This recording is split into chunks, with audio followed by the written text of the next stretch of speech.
What do the creator of Avatar, James Cameron, and the creator of basketball, James Naismith, have in common? That's right, both are Canadians. Canada is a country of talented people the size of Europe, and with an economy better than South Korea's. It is one of the richest countries in the world, both in terms of natural resources and living standards. The well-known U.S. News and World Report ranked Canada second in terms of economic and political stability. But are Canadians really that successful and happy? This is the other side of Canada that no travel guide will tell you about. In the next 10 minutes, you will learn how Canada has become a paradise for immigrants and developed its economy. But at the same time, half of the country's population believes that everything is broken in the country and they have a poor assessment of their quality of life. Are you ready? Then let's go!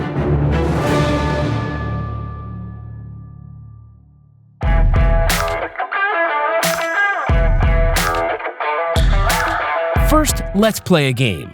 In which of these countries do you think 1 in 4 people is an immigrant?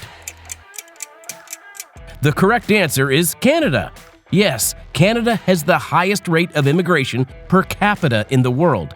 And, of course, this number of immigrants has a positive impact on the country's economy. But how did they do it? As you may have guessed, I have the answer. Let's turn back a few pages in our guide.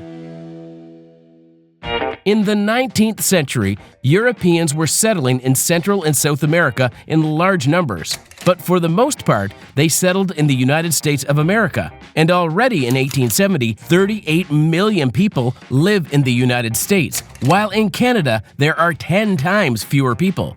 What should we do? In order to attract immigrants from Europe, Canada adopted a land law in 1872.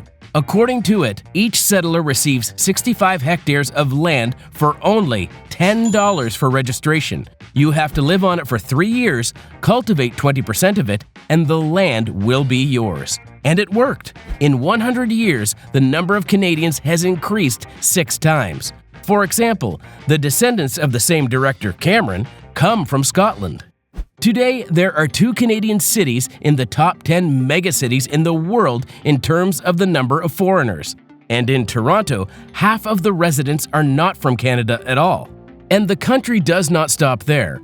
In November 2022, the Canadian government announced that they are ready to accept 500,000 people annually. Such a policy helps to develop the economy. Why does it help? Because Canada has one of the lowest birth rates in the world. Even though 60 years ago, the country was ahead of the G7 countries in this regard. Immigrants are a good solution to the problem of labor shortages due to the aging population and mass retirement of the baby boomer generation. But, as I said, there is always a downside. The influx of immigrants not only solves problems, but it also creates them.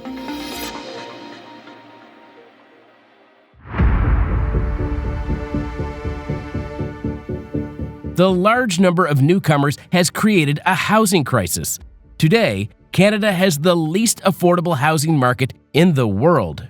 Housing prices in Canada are rising faster than any other G7 country. As we have already said, Canada is a very large country. However, 90% of the population lives within a 2-hour drive of the United States, and Toronto and Vancouver are home to a quarter of the population of all of Canada. Therefore, housing and rental prices in these cities are very high. For example, in Toronto, the average cost of a house is $2 million.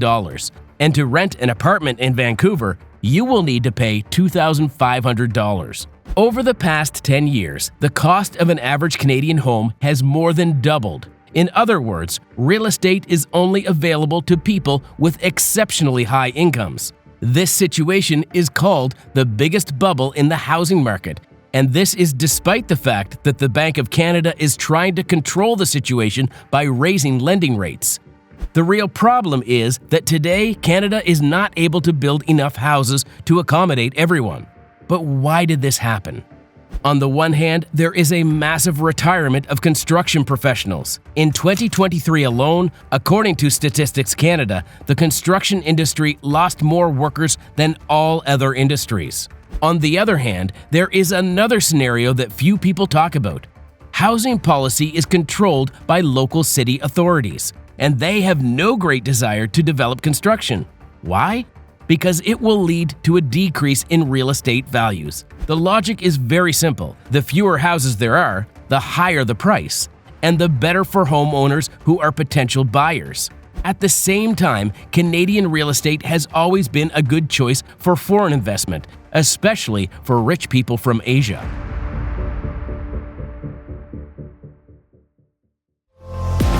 Are you still with us? Then subscribe to our channel. There are a lot of interesting things ahead.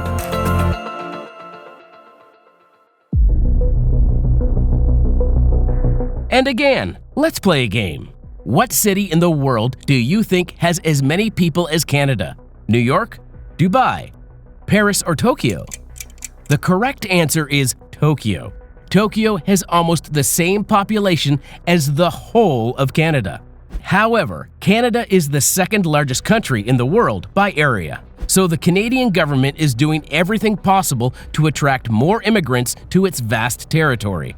As mentioned, a larger number of immigrants should have a positive impact on economic growth. But is this really the case? Let's look at GDP per capita in recent years. As we can see, there is not much growth. At the same time, the high price of real estate is not the last expensive thing in Canada. There is also expensive food, bank fees, mobile phone bills, and airline tickets. The price of gasoline is higher than in the US. The price of healthcare is higher than in Europe. The fact is that Canada is dominated by monopolies and oligopolies. That is, in most industries, there are only one or a few private companies. This strategy is supported by the government, and while other countries try to avoid monopolies, in Canada, it is the opposite.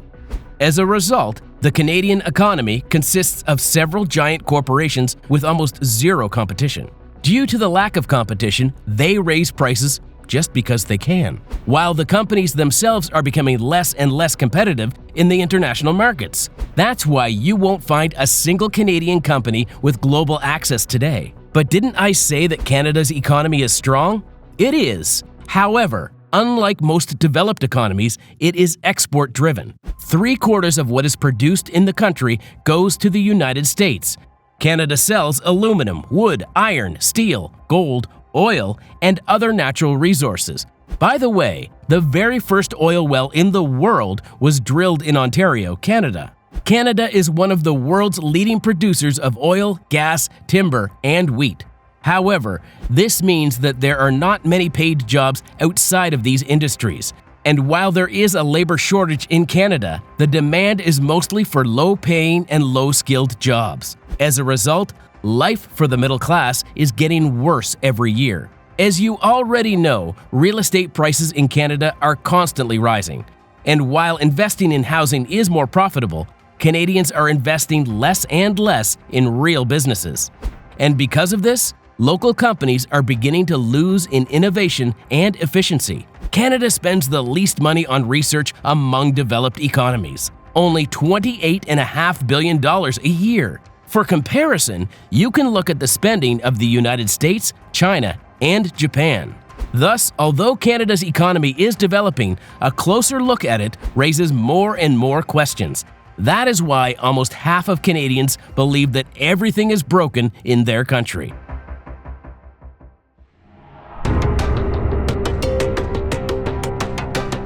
Let's take a look at the recently published ranking of happy countries, led by Finland.